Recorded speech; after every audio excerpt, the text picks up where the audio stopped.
Ladies and gentlemen, dear colleagues, it's a pleasure to be here. It's a pleasure to welcome you here in Vienna. Again, in Vienna, some of you have been with us several years ago when the whole Easy Eco series started.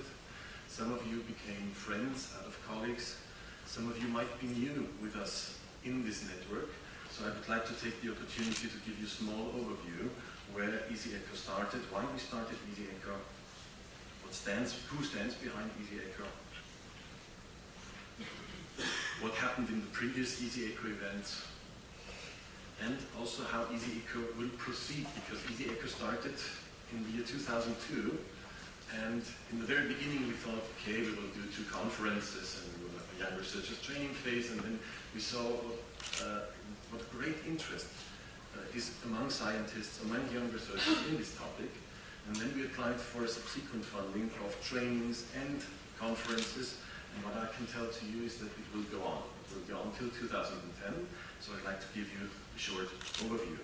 So who stands behind Easy Eco? Well, at the moment, it is a team of 6 institutions.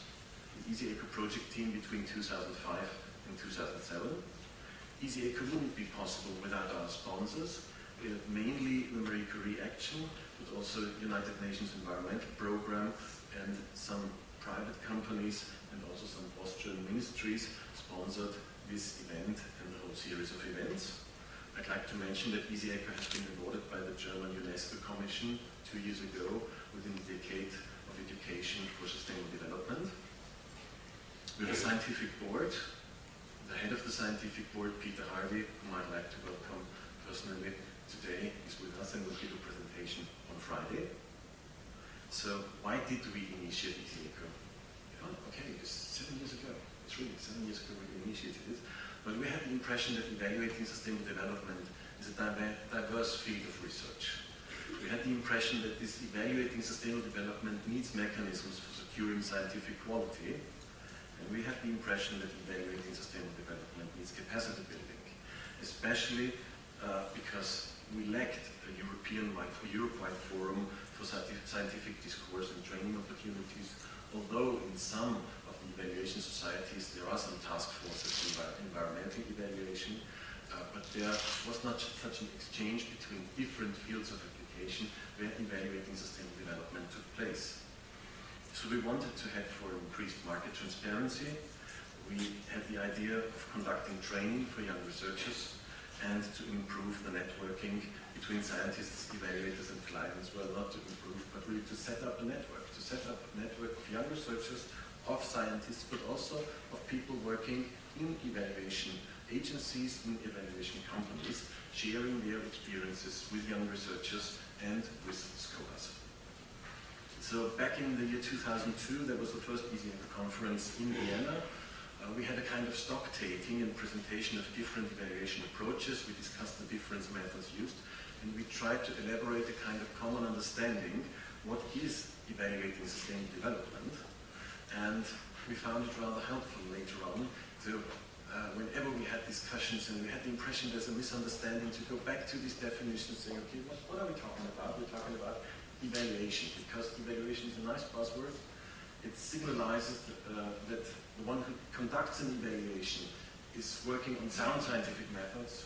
It signalizes that the evaluator is independent and he's relevant. And so evaluator is a rather nice buzzword for scientists who try to promote themselves.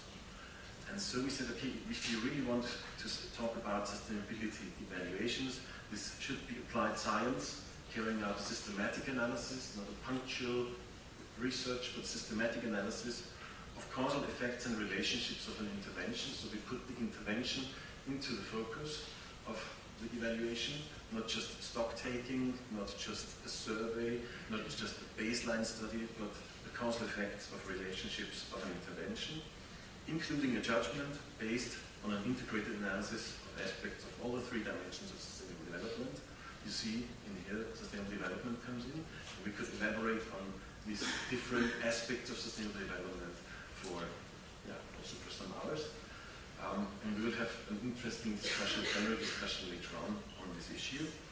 And evaluating means also to carry out this work in a transparent process. These were the main results of these discussions at Easy Eco Vienna 2002. In 2003, we had presentations of 10 different country reports where young researchers within 1 year carried out research in their home countries, assessing evaluation studies, interviewing authorities, client organizations, but also evaluation association and evaluation practitioners. We had a lot of sessions on the different fields of application, and we discussed the next steps because we came up with we saw there is a need for hands-on training for young researchers. We saw there was a need for capacity building, especially in the new member states, the European member states. And we saw that after these two conferences, there was a need for collaborative exchange amongst sustainability evaluators as well. So we continued with a conference in Manchester, focusing on the strategic level. It was on the topic impact assessment for a new Europe and beyond. It is a pleasure that Colin Kirkpatrick and Clive George are with us today, because they were organizing this Manchester conference 2.5 years ago. In 2006, we had a conference in Saarland, in Saarbrücken.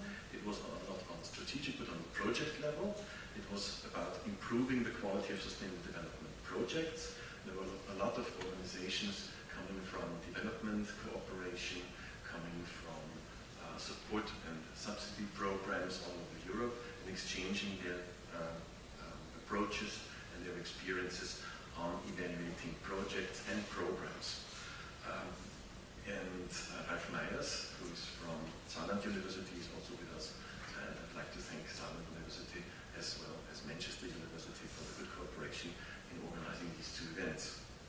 Now, Easy Echo today comes back to Vienna, and it will be on governance by evaluation, and I don't have to tell you anything about it because you know the program, you know the speakers, and many of yours will give their own presentation, so I think you know why we are here. Next year, we will have an Easy Echo conference in Budapest, organized by the Center for Business and Society, by Peter Hardy and his team. It will be on a stakeholder perspective. It will be about the question, how can evaluations support stakeholder involvement, and how can they be organized in a way that stakeholders are involved in evaluation processes. And in 2010, we will have the last of the Easy Eco series conferences as far as it is funded now, so we still think of even going for a longer trip and even going outside Europe. So perhaps then we will have Easy, not Eco, but Eco America or Easy Asia or something like that. We will see. But in 2010 there will be the Brussels conference at the University Libre de Brussels. It will be organized by Tom Baller, who is also with us today, and it will be on the European perspective, so the evaluation needs in a new Europe and beyond. These are the conferences. There already took place 4 trainings. Perhaps some of you might be interested in joining such a training. Some of you might have even participated in such a training. So these trainings by now took place in the Slovak Republic, Hungary, Romania, and Poland. These were 10 days trainings where we combined core courses and case courses, networking among young researchers, experienced researchers, trainers, practitioners, and a follow-up phase. And there will be, in the next 2 years, there will be 6 more trainings. They will be in Germany, Sweden, Spain, Italy, Czech Republic, and Estonia. And there will be some slight changes between the trainings we have by now and the trainings in the future, because we prepared an e-learning platform offering a learning experience of about 60 hours. So we will be able to reduce the time on site to make it a little bit easier for you to join such a training, because you don't have to get off for 10 days, but just for 5 days being on site at the training. And the trainings will focus on case studies and teaching cases. And in the e-learning platform, you get all the thematic input you need to come to the training. There's also an Easy Eco book series. 2 issues are already published. One is on sustainable development in Europe, concepts, evaluation, and applications. You will have some display copies out there. And out of the best papers of this conference, the Vienna conference, we will publish volume number 3 on sustainability evaluation as a learning process. So, summarizing all of this, with Easy Eco, we aim at disseminating theoretical knowledge and practical experiences among European experts. So really it is important for us to exchange methods coming from science and experiences coming from evaluation practitioners. we're aiming at increasing capacities for sustainability evaluations, especially in the European member states, at providing unique modular hands-on education. And we really think that the Easy Eco trainings are trainings that are unique in Europe and even within the world, in the field of sustainability evaluations to young researchers. And we aim at promoting exchange and collaboration among researchers and practitioners. So the ones of you who haven't been already attending one of the trainings, welcome to the Easy Eco Research Network, welcome to the Easy Eco Network. We will do our best to integrate you, your experiences, and